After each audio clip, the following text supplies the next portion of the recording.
Hi friends, welcome to Sunitha kitchens. ఈరోజు నేను చేయబోతున్న రెసిపీ ఎంతో టేస్టీగా మరియు స్పైసీగా ఉండే గోంగూర చికెన్ కర్రీ అండి.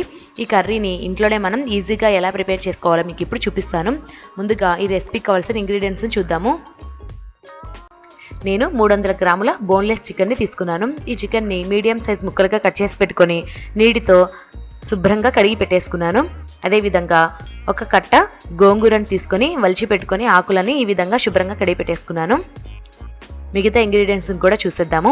కారం 1.5 టేబుల్ స్పూన్స్, సాల్ట్ రుచికి సరిపడా, పసుపు 1 టీ స్పూన్, వీలైనంత సన్నగా కట్ చేసి పెట్టుకున్న ఉల్లిపాయ 1, స్లైస్గా కట్ చేసి పెట్టుకున్న పచ్చిమిరపకాయలు 3, టమాటో 1, పుదీనా కొత్తిమీర ఆకులను కొద్దిగా తీసుకున్నాను, ఆయిల్ 2 టేబుల్ స్పూన్స్, అల్లం వెల్లుల్లి పేస్ట్ 3/4 టేబుల్ స్పూన్,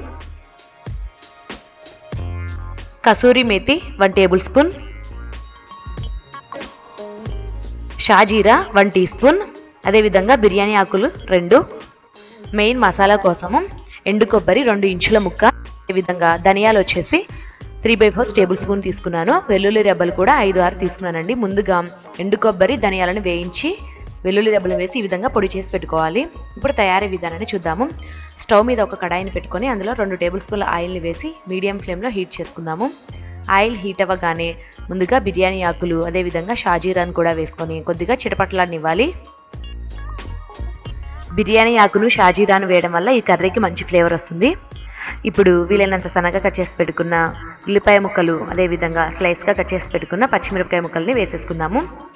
ఉల్లిపాయ ముక్కల్ని సన్నగా కట్ చేసుకోవాలండి. ఈ విధంగా కట్ చేసుకోవడం వల్ల కర్రీ అంతా కూడా మనకి గ్రేవీ టైప్లో వస్తుంది. ఇప్పుడు ఇందులో 1 టేబుల్ స్పూన్ సాల్ట్ని యాడ్ చేస్తున్నాను. సాల్ట్ని ఈ విధంగా ముందుగా యాడ్ చేయడం వల్ల ఉల్లిపాయ ముక్కలు త్వరగా వేగిపోతాయి.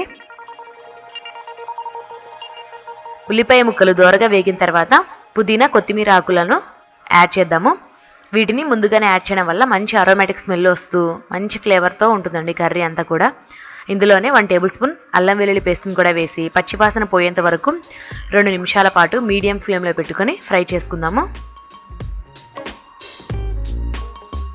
ఈ బిర్యానీ ఆకు పుదీనా కొత్తిమీరలు అన్నీ వేగుతున్నాయి కదా, మంచి అరోమాటిక్ స్మెల్ వస్తూ ఉందండి, చాలా బాగుంది.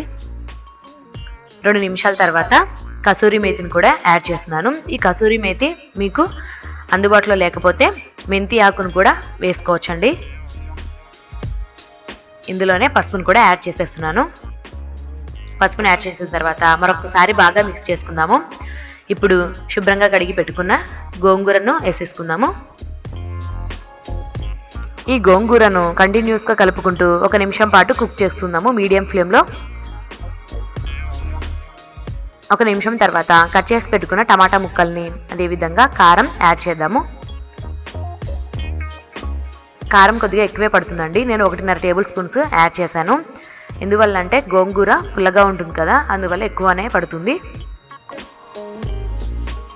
కారం యాడ్ చేసిన తర్వాత బాగా కలుపుకొని ఇప్పుడు శుభ్రంగా కడిగి పెట్టుకున్న చికెన్ ముక్కలను యాడ్ చేస్తున్నాను.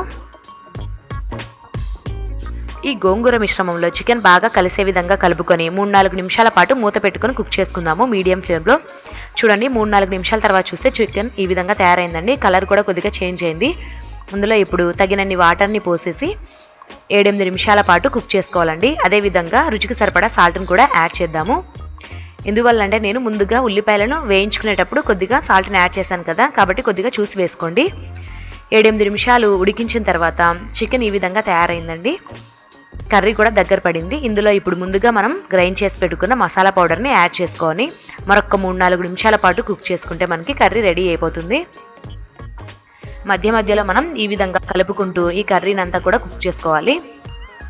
కర్రీ అంతా కూడా చూడండి చాలా చిక్కబడింది కదా, గోంగూర వేయడం వల్ల బాగా జిగురుగా ఉంది కర్రీ అంతా కూడా. 3-4 నిమిషాల తర్వాత చూస్తే ఈ గోంగూర చికెన్ కర్రీ రెడీ అయిపోయింది. వెంటనే స్టవ్ ఆఫ్ చేసేసుకుందాము. ఒక బౌల్లోకి ఈ కర్రీని అంతా కూడా తీసేసుకుందామండి. చూసారు కదండి ఎంత సింపుల్గా ఈ గోంగూర చికెన్ కర్రీని తయారు చేసుకున్నాము. టేస్ట్ అయితే సూపర్గా ఉందండి, మీరు కూడా ఒకసారి ట్రై చేయండి. ఈ గోంగూర చికెన్ కర్రీలోకి గోంగూరను చూసి వేసుకోండి, ఎందుకంటే కొన్ని గోంగూరలు ఎక్కువ పుల్లగా ఉంటాయి కదా, అందువల్ల చూసి వేసుకోండి.